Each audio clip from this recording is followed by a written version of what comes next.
कभी रात में आसमान की तरफ देखा है और सोचा है कि उस गहरे अंधेरे के पार आखिर है क्या? आज हम बस उसी सवाल का जवाब ढूंढने निकलेंगे, एक सफर पर, समय और अंतरिक्ष के पार, उस विशाल घर को समझने के लिए जिसे हम ब्रह्मांड कहते हैं।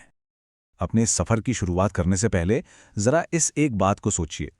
ये हमें याद दिलाता है कि हमारी ये दुनिया, हमारी सारी परेशानियां इस ब्रह्मांड के विशाल महासागर में ना बस एक छोटे से कण जैसी हैं।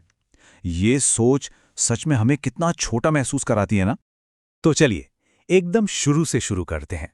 सबसे पहले तो यही समझते हैं कि आखिर ये ब्रह्मांड है क्या, और इस अंतहीन फैलाव में हमारी जगह, हमारी पहचान कहाँ है। तो ब्रह्मांड ये है क्या? देखिए, आसान भाषा में कहें तो ये सब कुछ है। हर एक तारा जो हम देखते हैं, हर वो ख्याल जो हमारे दिमाग में आता है, हर वो छोटा सा कण जिसका कोई वजूद है, सब कुछ अस्तित्व के इसी एक विशाल ताने बाने का हिस्सा है। चलिए एक काम करते हैं, अपने घर से शुरू करके बाहर की तरफ जूम आउट करते हैं। तो सबसे पहले आता है हमारा सौरमंडल। बीच में हमारा सूरज और उसके चक्कर काटते 8 ग्रह, जिसमें से एक हमारी अपनी पृथ्वी है। ये समझ लीजिए कि ये ब्रह्मांड में हमारा अपना छोटा सा कोना है। अब एक कदम और पीछे हटते हैं। हमारा ये पूरा का पूरा सौरमंडल मिल्की वे नाम की एक आकाशगंगा में एक छोटे से बिंदु जैसा है बस। और सुनिए, एक हैरान करने वाली बात, अकेले इसी आकाशगंगा में 200 से 400 अरब तारे हैं।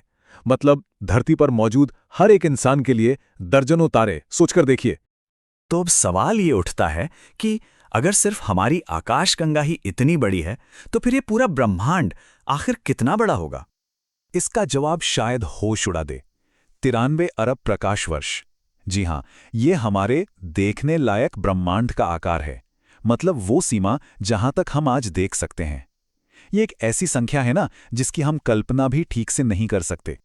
तो ये प्रकाश वर्ष होता क्या है? असल में ये समय नहीं बल्कि दूरी नापने की इकाई है। इसको ऐसे समझिए कि रोशनी 1 सेकंड में पृथ्वी के 7 चक्कर लगा सकते हैं। अब सोचिए कि वो इसी रफ्तार से एक पूरे साल तक चलती रहे, तो वो जितनी दूरी तय करेगी उसे ही एक प्रकाश वर्ष कहते हैं।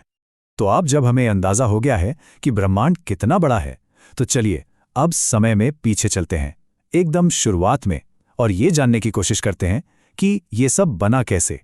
ज्यादातर वैज्ञानिक मानते हैं कि लगभग 13.8 अरब साल पहले हमारा पूरा ब्रह्मांड एक बहुत ही ज्यादा गर्म और घने बिंदु में सिमटा हुआ था। फिर अचानक एक पल में एक जबरदस्त धमाका हुआ, जिसे हम बिग बैंग कहते हैं। उसी एक पल में समय, ऊर्जा और पदार्थ सब कुछ पैदा हुआ, और फिर अरबों सालों में गुरुत्वाकर्षण ने इस बिखरे हुए सामान को तराशकर तारे, ग्रह और वो आकाशगंगाएं बनाई जिन्हें हम आज देखते हैं। लेकिन रुकिए, कहानी में एक बहुत बड़ा मोड़ है। जो कुछ भी हम अपनी आंखों से देखते हैं या टेलीस्कोप से देखते हैं, वो पूरी कहानी बिल्कुल नहीं है। सच तो ये है कि वो कहानी का एक बहुत छोटा सा हिस्सा है। हमारा ब्रह्मांड एक बहुत गहरे रहस्य से भरा हुआ है। तो फिर सवाल ये है कि हम सच में कितना जानते हैं? ये जो इतने सारे तारे हैं, ग्रह हैं, आकाशगंगाएं हैं जिन्हें हम देख पाते हैं, ये सब मिलकर ब्रह्मांड का कितना हिस्सा बनाते हैं? और यहीं पर एक चौंकाने वाला सच सामने आता है।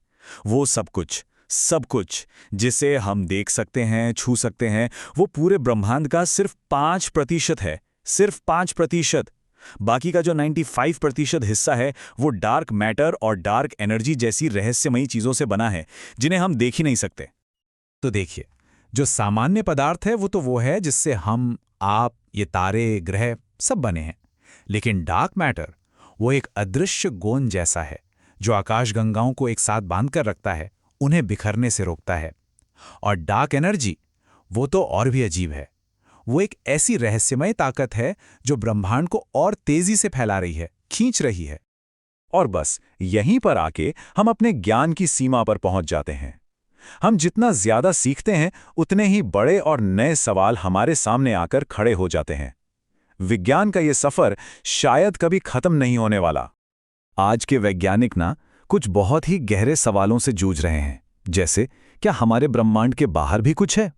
क्या ऐसा हो सकता है कि हमारा ब्रह्मांड अकेला ना हो, बल्कि कई ब्रह्मांडों का एक हिस्सा हो, जिसे मल्टीवर्स कहते हैं? और शायद सबसे दिलचस्प सवाल, क्या हम यहाँ अकेले हैं या किसी और दुनिया में भी जिंदगी सांस ले रही है? और आखिर में हम इसी एक सवाल के साथ इस चर्चा को खत्म करते हैं। अगली बार जब रात में आसमान की तरफ देखें, उन अनगिनत टिमटिमाते तारों को देखें, तो खुद से पूछेगा, इस अकल्पनीय विशाल फैलाव में क्या ये मुमकिन है कि हम अकेले हों? ये एक ऐसा सवाल है जो शायद हमें हमेशा हैरान करता रहेगा।